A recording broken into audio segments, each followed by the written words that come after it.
नमस्कार साथियों, जैसा कि आप सभी को पता है कि अभी हमारे प्रदेश में त्रिस्तरीय पंचायत चुनाव चल रहे हैं और इन्हीं पंचायत चुनावों में लगभग पूरा प्रदेश आजकल चुनावी समर में है। सिर्फ 2 जिलों को छोड़कर पूरे प्रदेश में अभी चुनावी समर है। इसी चुनावी समर में हम भी पहुंचे हैं अपनी पंचायतों के पास, अपने ब्लॉकों के पास, अपने ग्रामों के पास, और जो भी उम्मीदवार हैं हम उनसे मिल रहे हैं, उनके क्षेत्र की समस्या को समझ रहे हैं, जान रहे हैं, और सबसे महत्वपूर्ण बात कि उन समस्याओं के लिए उन जो जन नेता हैं, जो उम्मीदवार हैं, चाहे वो जिला पंचायत के हों, चाहे वो क्षेत्र पंचायत के हों, चाहे वो गांव के प्रधान हों, उनके क्या समाधान हैं, क्या वो अपने 5 साल के कार्यकाल में उनके लिए करेंगे। तो आज इसी संदर्भ में हमारे साथ रानीखेत से ताड़ीखेत ब्लॉक की श्रीमती गीता पवार जी हमारे साथ हैं और आज उनका विस्तृत जो अपने क्षेत्र को लेके जो उनकी जानकारी है उसको लेके, उनकी समस्याओं को लेके, और सबसे महत्वपूर्ण बात जो उसके समाधान हो सकते हैं उन पर वो बात करेंगी। वो अपनी समस्याएं भी आप सभी के सामने रखेंगी। पिछले 30 सालों से लगभग वो अपने क्षेत्र में विभिन्न स्कूलों का संचालन कर चुकी हैं। तो आइए आज की बातचीत हमारी श्रीमती गीता पवार जी के साथ। नमस्कार मैडम, बहुत बहुत धन्यवाद आपने हमें समय दिया। नमस्कार रोहित जी, आप जो पहाड़ टॉक्स टीवी है उसके लिए आप मेरे पास आए। आज मैं यहाँ अल्मोड़ा में उपलब्ध थी तो आपसे मिल पाई, मेरा भी सौभाग्य है। धन्यवाद आने के लिए बहुत। जी मैडम, सबसे पहला सवाल जो मेरा आपको लेकर रहेगा, क्योंकि हमारे जो पंचायत के चुनाव होते हैं जी, सबसे, क्योंकि एक बार मैंने कहीं पढ़ा था कि सबसे मुश्किल चुनाव जो हमारे देश का है वो पंचायत का चुनाव होता है। ऐसा कहा था कि प्रधान का चुनाव सबसे मुश्किल चुनाव होता है जी, क्योंकि वहां आपको सब जानते हैं जी, और आप जिला पंचायत की इस बार उम्मीदवार हैं जी। सबसे महत्वपूर्ण सवाल कि सबसे पहले आप अपने बारे में हमारे दर्शकों को और अपने वोटरों को इंट्रोड्यूस करिए कि आप क्या हैं, क्या आपकी शख्सियत रही है, आपने पिछले 30-35 सालों में आपने जो काम किया है, थोड़ा सा एक ब्रीफ में आप थोड़ा सा बताएंगे। मैं गीता पवार, रानीखेत के जो ताड़ीखेत ब्लॉक है उसमें एक छोटा सा गांव है सिंगोली, वहाँ से बिलोंग करती हूँ। मेरा जन्म जो है रानीखेत के ही खनिया गांव में हुआ, जो कि सोमनाथ ग्राउंड से बिल्कुल लगा हुआ है। और मेरे फादर आर्मी पर्सन रहे तो मेरी शिक्षा दीक्षा बाहर ही हुई, और उसके बाद जब मेरे फादर रिटायर होके आए तो मेरी शादी सिंगोली गांव में हुई। सिंगोली गांव में आकर मेरा एक संयुक्त परिवार था जिसमें कि मैंने बहुत सारी चीज़ें सीखी। 30 साल तक मैं अपने सास ससुर के साथ रही। 30 साल बाद उनका निधन हो गया तो उनकी देखरेख में मेरे ससुर जी भी बहुत बड़े नेता थे, तो वो कांग्रेस को बिलोंग करते थे और समाज के लिए बहुत सारे कार्य करते थे। तो उनके सानिध्य में रह के मुझे राजनीति में इंटरेस्ट आने लगा और उनसे छोटी छोटी चीज़ें मैं सीखती थी। तो शुरू से ही मेरी समाज को कुछ देने की, समाज के लिए कार्य करने की तो शुरू से ही इच्छा थी। लेकिन जब बाद में जब मेरी शिक्षा दीक्षा पूरी हुई, शादी के बाद ही मैंने पूरी शिक्षा ग्रहण की, क्योंकि BA फर्स्ट ईयर में मेरी शादी हो गई थी। तो वहीं मेरे 4 बेटियां हैं, 1 बेटा है। बेटियां मेरी 2 शादीशुदा हैं और चारों बेटियां मेरी जॉब में हैं और बेटा भी BBA करके अब जॉब में आने वाला है। तो लगभग घर की सारी जिम्मेदारी मेरी पूरी हो गई है, सास ससुर भी चल बसे अब। तो मेरे पास समय ही समय है कि समाज को मैं कुछ दूं। इस वजह से मैंने सोचा, जब मैं 30 सालों से समाज में विद्यालय संचालन हो, सांस्कृतिक कार्यक्रम हो, गांव में लोगों की मदद हो, लोगों के सुख दुख हो, या किसी की कोई भी, लोग हमें पढ़ा लिखा समझते हैं, अपनी समस्याएं कहते हैं, तो उनका निदान करने की मुझे शुरू से ही आदत थी। तो मैंने सोचा कि जब महिला सीट आरक्षित है तो लोगों ने मुझसे कहा, जो जहाँ मेरा विद्यालय चलता है, जहाँ मैं रहती हूँ, सभी लोगों ने ये कहा, मैडम आप इतने समय से समाज में लगी हुई हैं, महिला सीट आ रही है, तो हम चाहते हैं कि आप उस पद तक जाएं और हमारे लिए कुछ अच्छी योजनाएं लाएं। तो इसीलिए मैंने ये जिला पंचायत चुनाव लड़ने का सोचा। मैडम, बहुत अच्छा विचार है, क्योंकि 2029 में हम निरंतर अपनी वीडियोस में इस बात का जिक्र कर रहे हैं कि 2029 में, जैसा कि मोदी जी ने कहा है कि संसद में 33% आरक्षण महिलाओं के लिए लगेगा। सेम ऐसा ही फिर विधानसभाओं में सभी राज्यों में होगा। तो हमें आज से करीब 4 साल के बाद, 5 साल के बाद हमें अपने देश के नेतृत्व के लिए महिलाओं की जरूरत होगी। जी बिल्कुल। और जब आज हम अपनी महिलाओं को मौका देंगे, वो पंचायतों में जब हम मौका देंगे, कल हम विधानसभाओं में मौका देंगे, तब हम एक दिन हमारी महिलाएं, हमारी बहन, हमारी बेटियां, हमारी माएँ, हमारा जो रिप्रेजेंटेशन है वो संसद में करेंगी। इसी बारे में मैडम देखिए, विधानसभा के चुनाव और केंद्र के जो चुनाव होते हैं, सेंटर के जो हमारे आम चुनाव होते हैं लोकसभा के, वो तो सबको पता होता है। लेकिन ये त्रिस्तरीय चुनाव, एक तो ये डिले हुए हैं, इस बार करीब करीब साल भर डिले हुए हैं जी। तो एक संक्षिप्त विवरण आप त्रिस्तरीय चुनावों का दीजिए कि इनकी क्या महत्वपूर्ण जो भूमिका है हमारे समाज के लिए, हमारे गाँव के लिए, हमारे क्षेत्र के लिए। देखिए, जो त्रिस्तरीय चुनाव होते हैं पंचायत के, ये जो है हमारे पूरे लोकतंत्र की नींव है। दरअसल में पहले गांव के स्तर पर ग्राम प्रधान, फिर ब्लॉक के स्तर पर बीडीसी मेंबर, क्षेत्र पंचायत, और जिला स्तर पर जिला पंचायत। तो तीनों सदस्यों की जो टीम होती है, जो गांव का बजट होता है उससे गांव का सुधार होता है, जिले से बजट आता है थोड़ा बड़ा काम होता है, और क्षेत्र से बजट आता है तो ब्लॉक का हम ब्लॉक प्रमुख को चयनित करते हैं। इस तरह से त्रिस्तरीय चुनाव जो है मेन होता है, हमारी जो पॉलिटिक्स है या राजनीति है या कह लो आप लोकतंत्र है, उसकी नींव है। अगर हमने सही योग्य उम्मीदवार का चुनाव इस त्रिस्तरीय पंचायत में नहीं किया तो हमारी जो डेवलपमेंट है, जो हमारी उन्नति है, जो हमारा विकास है, वो वहीं पर ठप हो जाएगा। क्योंकि अगर हमारी नींव का पत्थर टेढ़ा मेढ़ा होगा तो हमारा भवन खड़ा नहीं हो सकता। जो हम सोचेंगे हमारा प्रधानमंत्री या हमारा राष्ट्रपति बहुत अच्छा योग्य हमें मिल पाएगा, वो तब मिल पाएगा जब आप जड़ की नींव को अच्छा रखेंगे, आप योग्य प्रत्याशियों को लाएंगे, तभी होगा। और दूसरी बात यह है, महिला आरक्षण की आपने बात की। महिला आरक्षण के लिए शुरू से ही मैं प्रयास करती आ रही हूँ। कहीं भी महिलाओं के अधिकारों का हनन होता है, कहीं कोई स्त्री की मानसिक प्रताड़ना होती है, कहीं पर कोई स्त्री को मारा पीटा जाता है, कहीं मैं वहां पहुंचती हूँ तुरंत उसकी सहायता के लिए। आप कहीं भी, आप ये मतलब हर जनता मेरी जानती है कि गीता पवार जो है हर महिला के लिए खड़ी है, चाहे उसको किसी रूप में कष्ट हो। तो महिलाओं के लिए जब हम इतने ज्यादा कार्य कर रहे हैं तो महिला सीट आने पर उसका लाभ तो हमें लेना ही चाहिए। और योग्य प्रत्याशी जब महिला सीट पर आएंगे तभी तो कार्य होगा। महिला सीट का अर्थ सार्थक तभी होगा जब योग्य महिला उस सीट पर आएगी, चुनाव लड़ेगी और अपनी प्रतिभा को दर्शाएगी। अगर महिला सीट है, उसमें भी कोई भी व्यक्ति, कोई भी पुरुष जाकर के अपनी बीवी का टिकट ले आएगा और उसका संचालन करेगा, और महिला को पता ही नहीं होगा कि वो पद क्या है, उसके अधिकार क्या है, कर्तव्य क्या है, और समाज में उसकी भागीदारी क्या है, उससे हमारे देश के, गांव के विकास में क्या फर्क पड़ने वाला है। उन महिलाओं को इसमें कोई इंटरेस्ट नहीं है। मैं तो हाथ जोड़कर अपनी जनता से विनती करती हूँ, जिन महिलाओं को इस चीज में कोई नॉलेज नहीं है या फिर वो इंटरेस्ट नहीं रखती, वो समाज में को आगे बढ़ाने के लिए कुछ करना नहीं चाहती, केवल खाली चुनाव लड़ना, उनके पति कह रहे तो चुनाव लड़ रही, ऐसा नहीं होना चाहिए भाई साहब। मुझे ये है कि योग्य महिला आ गया है, कमी नहीं है योग्य महिलाओं की, उनको निकलने दिया जाए, उनको आने दिया जाए। मैं हर उस महिला के साथ हूँ जो चुनाव लड़ना चाहती है ना। और सही मायने में महिला सीटों को आप सार्थक करिए, महिलाओं को दे मौका, उनकी प्रतिभा निखर के आए। कभी भी ऐसा नहीं करना चाहिए जो आज चुनाव का ट्रेंड जो बना दिया है, वो मतलब बिल्कुल बदलता जा रहा है, उसका मतलब ही बदल दिया। लोकतंत्र का मतलब ये है कि एक योग्य प्रत्याशी आपके आसपास जो भी हो, आपकी समस्याओं को सरकार तक ले जाना चाहता हो, वो आगे आए, चुनाव करें, उसको प्रतिनिधि बनाएं और फिर वो संसद तक जाए या जो भी उसकी सदन है वहां तक जाए, आपकी जो भी परेशानी है उनको रखे। अगर महिला उसमें सक्षम नहीं है तो वो कैसे कर पाएगी, विकास कैसे होगा, ये मेरा अहम प्रश्न है।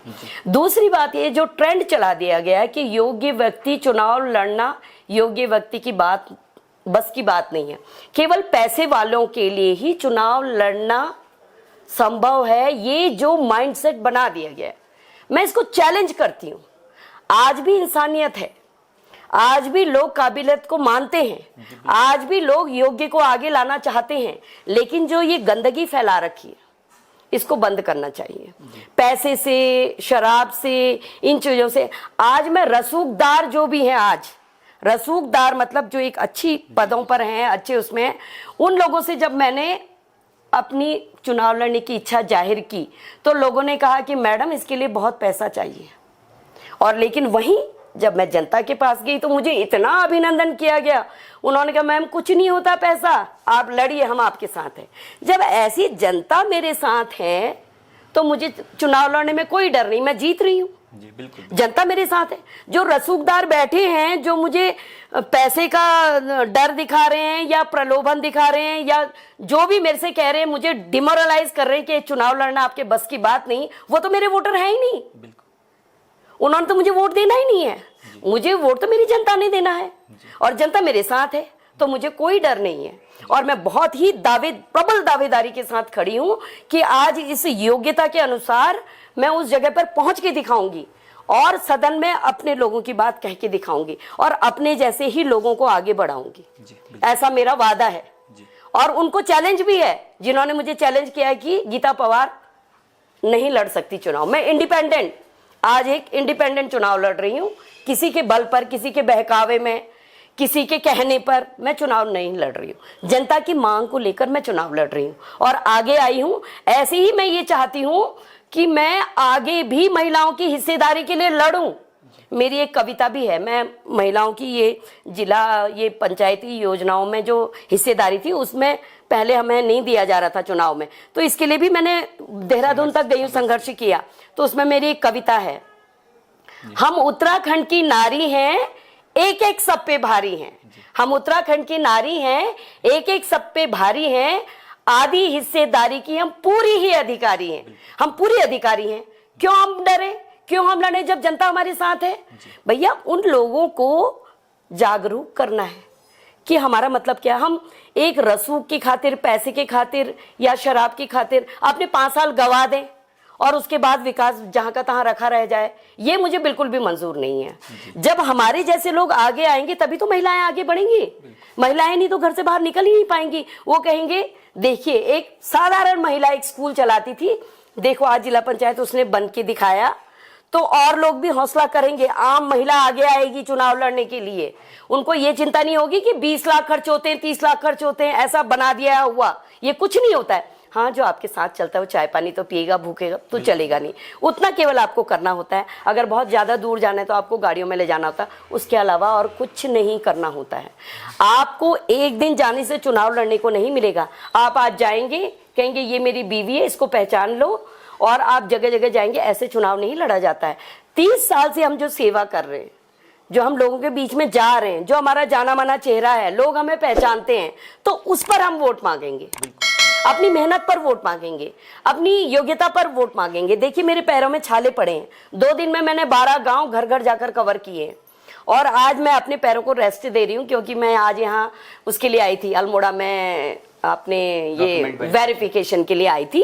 तो मेरी देवरानी है जो बहुत अच्छी है, मृदुला पवार, तो उन्होंने कहा भाभी आज एक दिन आप रेस्ट करिए, आप इतना चल के आपके पैर, उन्होंने मेरे पैरों को मतलब आराम भी दिया। और उसके बाद मैं कल से फिर सवेरे 7 बजे यहाँ से निकलूंगी और फिर चुनाव के लिए घर घर प्रचार के लिए दौड़ूंगी। अब आप ये बताइए, लोगों को वोट मुझे देना चाहिए या उन स्त्रियों को देना चाहिए जिनके पति कारों में घूमकर प्रचार कर रहे हैं, या फिर पैसा बांट रहे हैं, या फिर कुछ और बांट रहे, प्रलोभन दे रहे हैं? उनको वोट देना चाहिए या मेरी जैसी योग्य महिला को? इस बात का जवाब आपकी जनता तय करेगी। बिल्कुल देगी जनता। विवेक, इस पर विवेक दिखेगा। मैडम, जो आपने बहुत अच्छे से इसमें प्रकाश डाला, जो सबसे महत्वपूर्ण बात है वो है, क्योंकि महात्मा गांधी जी ने कहा था, हम लगातार इस बात को भी कह रहे हैं कि महात्मा गांधी जी ने कहा था कि हमारे देश का विकास तब होगा जब हमारे गांव का विकास होगा। जी। और सबसे महत्वपूर्ण बात यह है कि भारत में शहर बहुत कम प्रतिशत में है। जी। भारत है गांव का देश है, गांव का देश है। तो जब तक हमारी ग्राम पंचायतें, हमारी क्षेत्र पंचायतें, हमारी जिला पंचायतें मजबूत नहीं होंगी, तब तक मुझे भी नहीं लगता कि हमारा देश मजबूत होगा। बिल्कुल। हमारे गांव से ही आया हुआ आदमी हमारे शहरों का भी प्रतिनिधित्व करते हैं। बिल्कुल बिल्कुल। सबसे महत्वपूर्ण बात वो ये है कि आज कहीं ना कहीं हमारे जो ग्राम पंचायतें हैं, चाहे वो क्षेत्र पंचायतें हैं, चाहे वो जिला पंचायत, उनकी समस्याएं बहुत हैं। और क्योंकि मेट्रो सिटीज में कहें या बड़े शहरों में मीडिया की वजह से या बड़े नेताओं की वजह से, प्रभावशाली नेताओं की वजह से वहां तो विकास होता है। आज मेट्रो पहुंच रही है, रेल पहुंच रहा है, लेकिन गांव तक वो सुविधाएं नहीं पहुंच रही हैं जो पहुंचनी चाहिए। सबसे पहले तो मैडम, आप अपने क्षेत्र की जो समस्याएं हैं, आप उन पर थोड़ा सा प्रकाश डालिए, और आप उन समस्याओं के लिए कैसे समाधान लाएंगे उसके लिए थोड़ा सा प्रकाश एक बार डालिए। सबसे पहले तो मैं आपको ये बता दूं कि हमारे क्षेत्र में जो समस्याएं हैं, सबसे पहले तो हमारे गांव जो है कृषि आधारित होते हैं। कृषि और गोपालन हमारे वहाँ ज्यादा होता है। सबसे बड़ी समस्या ये हो गई है जंगली जानवरों की, सुअर, गाय, फालतू पशु जो घूम रहे हैं आवारा, वो सारी खेती चौपट कर रहे हैं, बंदर है ना, तार बाड़ की कमी है, चकबंदी की कमी है। दूसरी परेशानी पानी की है, पानी बह के नीचे की ओर जाता है, लोग गांव में पानी उपलब्ध नहीं, पीने का पानी नहीं है, सिंचाई का पानी नहीं, ऐसी कोई योजनाएं नहीं है। फिर उसके बाद आता है रोजगार की समस्या। रोजगार बिल्कुल ही नहीं है तो लोग कैसे टिकेंगे। पलायन जो है लगातार हो रहा है, हमारा ताड़ी खेत भी पलायन की जद में आ चुका है, लगभग खाली हो चुका है। मैं 25 साल से सोनी गांव में स्कूल चला रही हूँ। जब मैं वहां शुरू में जाया करती थी, सारे खेत अनाज से भरे रहते थे, मूली होती थी, धान हुए रहते थे, पूरी खेती होती थी वहां। आज वहां गायें चरती नजर आती हैं, लोग घर छोड़कर जा चुके हैं। मेरे विद्यालय की 100 से अधिक स्ट्रेंथ हुआ करती थी। मैंने गाँव के लिए खोला है छोटा स्कूल, नर्सरी टू 5th, वहां 100 से ऊपर। आज मेरे पास 38 बच्चे मात्र रहे। पलायन हो गया, लोग बच्चे ही नहीं है घर में, कहाँ से आएंगे बच्चे, है ना। तो ये बहुत बड़ी पलायन सबसे बड़ी चुनौती है। पलायन को अगर रोकना है तो रोजगार चाहिए, रोजगार अगर चाहिए तो सुविधा चाहिए, पानी चाहिए, हमें खेती करनी है तो चकबंदी चाहिए, है ना। ये चीजें जब तक पहाड़ में नहीं होंगी, पलायन नहीं रुक सकता। और उस पे महिला रोजगार और ज्यादा है। महिलाएं जो हैं वो केवल उसी पर आधारित है अभी, कृषि पर। तो उनके लिए कोई ऐसे प्रोसेसिंग यूनिट या जैम, जेली, अचार, बड़ी, पापड़, इस तरह के, या फिर कुछ बुनाई के, सिलाई के ऐसे केंद्र खोले जाएं उनके लिए। महिला रोजगार कुछ होना, तभी महिला टिके घर में, उसके हाथ में कुछ पैसा आएगा तभी तो कर पाएगी, है ना। प्राइवेट नौकरियां हैं, लोगों की पलायन हो रहा है, कोविड के चक्कर में लोगों का वैसे ही घर उजड़ रहे हैं, नौकरियां छूट रही हैं, तो क्या करेंगे, लौट के फिर घर आ रहे हैं लोग। लेकिन रिवर्स माइग्रेशन हो रहा है, लेकिन फिर उनकी बस की नहीं हो रही यहाँ पर रहने, पानी नहीं ढो पा रहे, खेती नहीं कर पा रहे, कुछ गुजारा नहीं चल पा रहा, रोजगार नहीं है, पैसा नहीं है, बच्चों को पढ़ाएंगे कैसे, है ना, कैसे जीवन चलेगा। मैडम, एक जो बड़ा दुख है, हमने अपने चैनल का नाम भी इसलिए पहाड़ टॉक्स रखा कि हमारे पहाड़ का जो सबसे बड़ा दुख है, जिसके बारे में जब से उत्तराखंड बना तब से बात हो रही है, कि पहाड़ की जवानी और पहाड़ का पानी पहाड़ के ही काम नहीं आ रहा है। बिल्कुल नहीं आ रहा। आज हम और प्रदेशों को बिजली दे रहे हैं, पानी दे रहे हैं, लेकिन हमारा ही पानी, हमारी ही जवानी हमारे काम नहीं आ रही है। हमारी जवानी आज दिल्ली, बम्बई के शहरों में जब वो बूढ़ी हो जाती है तब वो वापस आती है, और तब वो हमारे पहाड़ के लिए कुछ नहीं कर पाते हैं। जो सबसे महत्वपूर्ण बात है मैडम, वो है बालिका शिक्षा। और रानीखेत एक पर्यटक स्थल, रानीखेत हमारे भारत का इतना सुंदर पर्यटक स्थल होने के बाद आप उसके लिए क्या अपॉर्चुनिटी वहां देखती हैं कि पर्यटक स्थल होने के नाते रानीखेत को, या आपका जो क्षेत्र है ताड़ीखेत से लगता हुआ क्षेत्र है, और बहुत खूबसूरत क्षेत्र है, मैं तो व्यक्तिगत रूप से कई बार वहां आया हूँ, बहुत खूबसूरत आपका क्षेत्र है। तो वहां की महिलाओं को, जैसे होम स्टे है, उससे बहुत मदद हो सकती है, या हमारे जो बच्चे हैं अगर वो कोई नया स्वरोजगार वहां करें, तो क्योंकि आज पहाड़ में स्वरोजगार ही एक, मुझे लगता है जो सबसे जल्दी रोजगार लाएगा वो स्वरोजगार है। मैं अपने साथ अगर 4 बच्चों को और रोजगार दूंगा तो मुझे लगता है कि स्वरोजगार की मदद से ही हम जो रोजगार, बेरोजगारी है, उसे मात दे पाएंगे। इस बारे में आपकी क्या राय है आपके अपने क्षेत्र के लिए? देखिए भाई साहब, सबसे बड़ा उदाहरण तो मैं हूँ स्वरोजगार के लिए जी। जब मैंने शिक्षा पाई तो मेरे लिए भी कई रास्ते खुले थे। मैं नौकरी पर जा सकती थी, कहीं मैं जॉब करती और गांव से पलायन कर जाती। मैं भी बाहर पढ़ी लिखी हूँ, मतलब उधमपुर, जम्मू कश्मीर से लेकर वहां लास्ट गुवाहाटी तक मेरी शिक्षा दीक्षा हुई है। केवीएन हूँ मैं, केंद्रीय विद्यालय से मेरी शिक्षा दीक्षा हुई है। तो लेकिन मुझे यहाँ इतना अच्छा और स्वर्ग लगा जब मैं यहाँ पर आई, मेरी शादी हुई, तो सबसे पहले मैंने यही सोचा कि यहाँ से जाना नहीं है कहीं, इसी जगह को अच्छा बनाना है। तो सबसे बड़ा उदाहरण मैं इसलिए हूँ क्योंकि मैंने स्वरोजगार किया। अब एक छोटा सा शिक्षा की जोत जलाई, अपने साथ 4 लोगों को रोजगार दिया, और बच्चों को भी मैं यही शिक्षा देते आ रही हूँ कि अपना घर छोड़ना नहीं। मेरे स्टूडेंट, आप अब अगर आप कभी हेलो कुमाऊं चैनल देखेंगे, उसमें एक मेरा स्टूडेंट है रवि उपाध्याय, तो वो मल्टीनेशनल कंपनी में जॉब भी करता है, ऑनलाइन घर से काम करता है, फूड वैन खोली है उसने।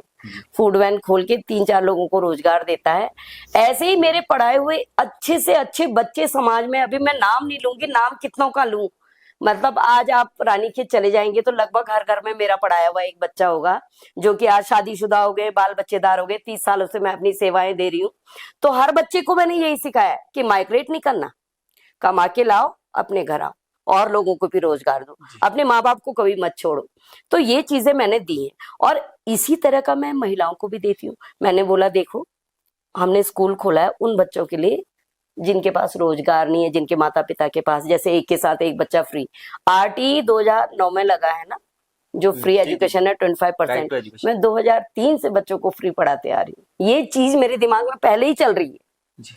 सरकार की तरफ से। तो 2009 में मैं 2003 से बच्चों को फ्री पढ़ा रही हूँ। लगभग जैसे मेरे पास 100 बच्चे हुए तो 20-25 बच्चे तो फ्री पढ़ते हैं जी। एक भाई बहन के साथ एक। तो इस तरह का काम हमने समाज को यहाँ रोके रखने के लिए किया है, पलायन रोकने के लिए किया है, महिलाओं को जागृत किया। कई एनजीओ मतलब मैंने छोटे छोटे समूह बनाए हैं महिलाओं के। आज तो सरकारी समूह चल गए, तो अब मैंने थोड़ा उनको वहीं पुशअप कर दिया है, क्योंकि मेरे लिए बहुत ज्यादा वास्ट हो जा रहा था काम करना। तो महिलाओं को मैं क्या करती थी, सबसे पहले मैंने महिलाओं को पर्सनैलिटी ग्रूमिंग सिखाई। हर महीने एक मीटिंग करती थी मैं, और उसमें हर महिला को बोलना होता था, एक टॉपिक दे देती थी मैं, तुम अपने पति के बारे में ही बताओ, अपनी दिनचर्या के ही बारे में बोलना सीखो, अपनी बात को कहना सीखो। कम्युनिकेशन मैंने उन महिलाओं को सिखाया। आज मेरे आप गांव में चले जाओगे, सिंगोली गांव में हर महिला एक नेता की तरफ बोलेगी, निडर होके बोलेगी। और आज मेरे प्रचार में आ रहे हैं सब दौड़ दौड़ के।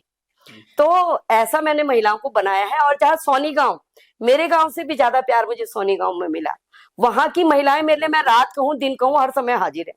वो कह रहे हैं मैडम आप यहाँ आइए मत प्रचार के लिए, आपके 50 गांव है, आप उनमें जाइए, ये आपका घर है, आप यहाँ प्रचार के लिए मत आए। इतना प्यार मुझे जनता ने दिया है। तो ऐसे में मेरा चुनाव लड़ना तो लाजिमी होता है। जी। और जब उनके आह्वान पर। अगला सवाल है आपके लिए जी, कि आप जैसा बता रही हैं कि आप सामाजिक क्षेत्र में पिछले 30-35 सालों से आप सामाजिक क्षेत्र में जी, तो कहीं ना कहीं जब आप इतने बड़े मतलब तकाजे तक किसी सामाजिक क्षेत्र में होते हैं, तो किसी ना किसी पार्टी से, किसी समूह से आपका जोड़ना होता है। तो क्या आपका कोई बैकग्राउंड किसी पार्टी से रहा है, और अगर रहा है तो आज आप निर्दलीय प्रत्याशी के तौर पर क्यों मैदान में? इसका भी मैं आपको समाधान बताती हूँ। मेरे ससुर जी है कांग्रेस के वरिष्ठ नेता थे, पूर्व मंत्री श्री गोविंद सिंह मेहरा जी के साथ वो रहते थे, बहुत उनका दोस्ताना था। तो उनके जब मेरी शादी करके आई थी तब भी मुझे उनका आशीर्वाद मिला। मेहरा जी हमारे घर पे आए थे, मुझे उनका आशीर्वाद मिला। मैं तब से उस परिवार से जुड़ गई।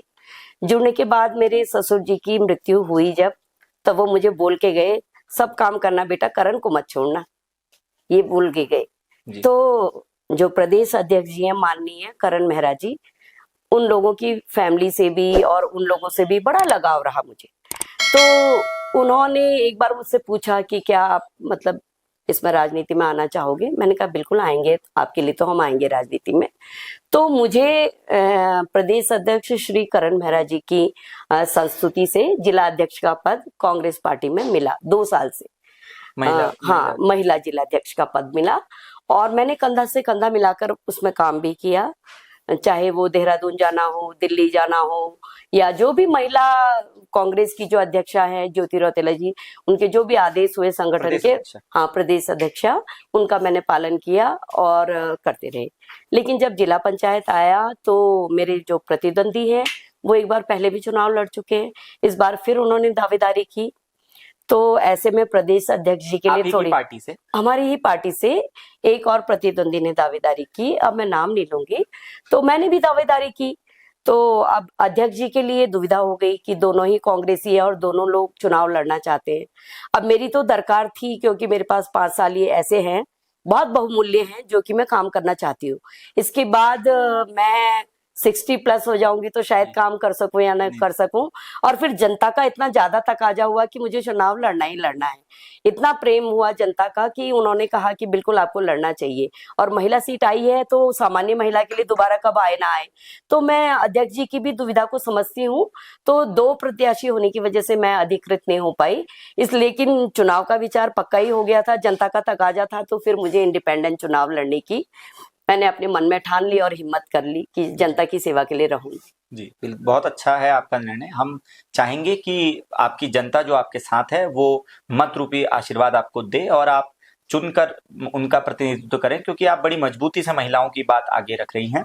मुझे लगता है कि हमारे समाज का 50% महिलाएं हैं, तो उनको उतना प्रतिनिधित्व मिलना चाहिए। वो चाहे वो वर्क पर हो, चाहे वो ऑफिस में हो, चाहे वो कोर्ट में हो, चाहे वो हमारे संसद में हो, सभी जगहों पर उनको उनकी हिस्सेदारी होनी चाहिए।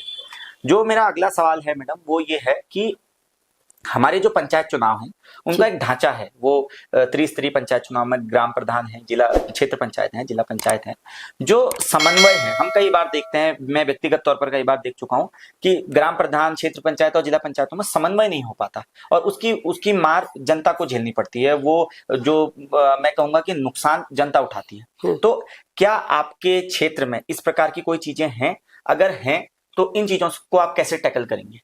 मैं तो ये कहती हूँ आपसे कि जो पंचायती चुनाव है उसको दलगत राजनीति से ऊपर रखना चाहिए, क्योंकि हमारी नींव है। अपनी नींव को अगर हम हिला देंगे किन्हीं कारणों से तो हमारा भवन नहीं बन सकता। जो पंचायती चुनाव होते हैं वो ऐसे किसी पार्टी बेस पर नहीं होते हैं। उनपे इंसान एक चेहरा देखता है कि कौन मेरे घर में जब दुख था तब आया, कौन मेरे घर में सुख था तब आया, कौन हमेशा हमारे लिए तत्पर है काम करने के लिए। गांव में एक आदमी होता है ऐसा जिसको सब कुछ, एक गाय भी खो जाती है या बीमार हो जाती है उसको बुलाकर लाते। एक होता है ना गांव में एक मसीहा टाइप का होता है, सबकी मदद करता है। तो लोग धीरे धीरे उसको अपना मसीहा समझ लेते हैं और फिर उसी को प्रतिनिधि बनाना चाहते हैं। अब उसके पास पैसा नहीं है तो वो चुनाव नहीं लड़ेगा क्या? नहीं, गलत। वो तो चुनाव लड़ेगा ना, क्योंकि उसने मेहनत की है और लोगों को उसको वोट देना भी चाहिए। आप रोज एक से कह रहे आज तो मेरा भैंस का व्यापारी बन जा, मेरे लिए भैंस ले आ, आज मेरी का लड़की का एडमिशन है, तू तेरे को ज्यादा आता है तू मेरे साथ चल दे, आज मेरा ये हो गया, कल मेरे बेटी की शादी है, पानी का इंतजाम कर दे, बिजली का इंतजाम कर दे। वो बंदा रोज कर रहा है सबकी मदद। और जिस समय चुनाव का समय आ रहा है वो प्रधान का टिकट लाता, आप कहते तेरे पास डबल है नहतिन, तू कसी लड़ ले चुनाव, शराब कसी खवा ले, डबल कसी दे ले। तो ये गलत बात है। जी बिल्कुल। जो कार्य में लगा है, जो आपकी रोज मदद कर रहा है, आप उसी को चुने, तभी तो ये फेयर होगा लोकतंत्र। फिर तो वो राजशाही हो गई। पैसे खरीद के, अगर वोट खरीद के हमने कोई जगह ले ली, हम वहां पे बैठ के क्या करेंगे? वो पैसा जो हमने खर्च करा उसको वसूल करेंगे। जी बिल्कुल, यही है ना। तो मैं ये नहीं चाहती, ना मैं पैसा ज्यादा खर्च करना चाहती, ना मैं वसूलना चाहती।